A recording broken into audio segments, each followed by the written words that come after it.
Good morning grade ninth आज हम लोगों का टॉपिक है रोलिंग फ्रिक्शन। अच्छा बच्चों, सबसे पहली जो इजाद हुई थी ना मैनकाइंड में, जिसने बहुत जो इम्पोर्टेंट इन्वेंशन भी थी और फर्स्ट इन्वेंशन भी थी, वो थी व्हील।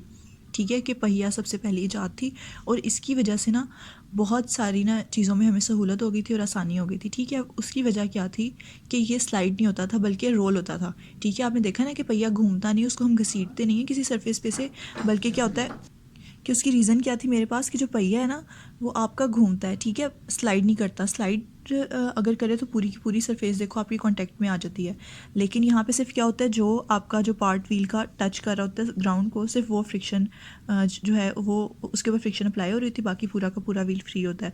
तो इसकी वजह से फ्रिक्शन बहुत ज़्यादा कम हो गई थी। ठीक है, अब देखो when the axle of a wheel is pushed, the force of friction between the wheel and the ground at the point of contact provides a reaction force। अब क्या होता है कि देखो, जब आप एक्सल जो होता है ना व्हील का, उसको पुश करते हो तो क्या होता है, आपके पास फोर्स ऑफ फ्रिक्शन जो होती है ना व्हील और ग्राउंड के दरमियान, वो सिर्फ कहाँ पे होती है, किन पॉइंट्स पे वो होती है, जो कांटेक्ट में होते हैं ग्राउंड के साथ। देखो अब जब व्हील की जो सरफेस आपको आपकी ग्राउंड को टच कर रही है, सिर्फ उसी के ऊपर ग्राउंड फ्रिक्शन अप्लाई करेगा ना, बाकी जो सरफेस टच नहीं करी तो वहाँ पे क्या होगा, वहाँ पे कोई फ्रिक्शन अप्लाई नहीं होगी।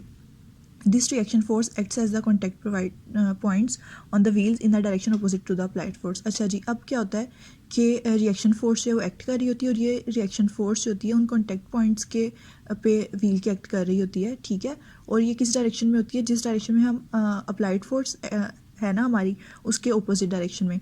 The wheel rolls without rupturing the cold welds. That is why the rolling friction is much smaller than sliding friction।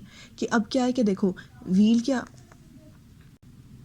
देखो इसी वजह से ना आपके पास ना जो स्लाइडिंग फ्रिक्शन है वो ज़्यादा होती है और रोलिंग फ्रिक्शन कम होती है, क्योंकि स्लाइडिंग फ्रिक्शन में पूरी की पूरी सरफेस जो वो कॉन्टैक्ट में आती है।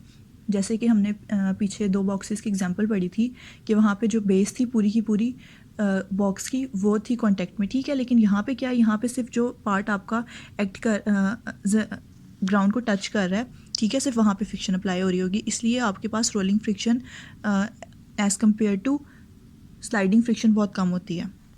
अच्छा, अगर हमारे पास जो है ना व्हील रोल नहीं करेगा, किस कंडीशन में रोल नहीं करेगा, कि अगर जो है ना फ्रिक्शन नहीं है हमारे पास व्हील और ग्राउंड के दरमियान। ठीक है, इसका मतलब है फ्रिक्शन होना लाजमी है हमारे पास अगर हमने व्हील को अपने रोल करवाना है। ठीक है, तो इसलिए फ्रिक्शन जो है डिज़ायरेबल है व्हील को, अगर हमने किसी सरफेस पे व्हील को रोल करवाना है।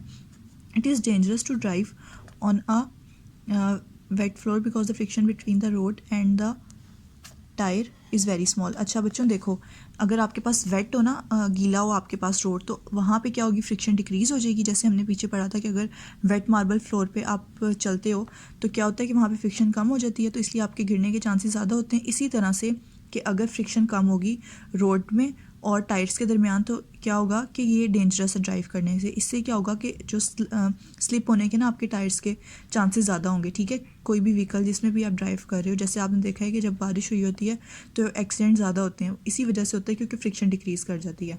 अच्छा, अब आपने देखा है कि जो आपके टायर्स होते हैं ना बाइक्स वगैरह के, उसके ऊपर ना थ्रेड से होते हैं। ये थ्रेड्स क्या करते हैं, ये ना रोड के साथ ना टायर्स की ग्रिप अच्छी करते हैं, ताकि जो टायर्स हैं वो ज़्यादा ग्रिप से रोड को होल्ड करके रखें, और इससे क्या होता है, फ्रिक्शन इंक्रीज़ होती है।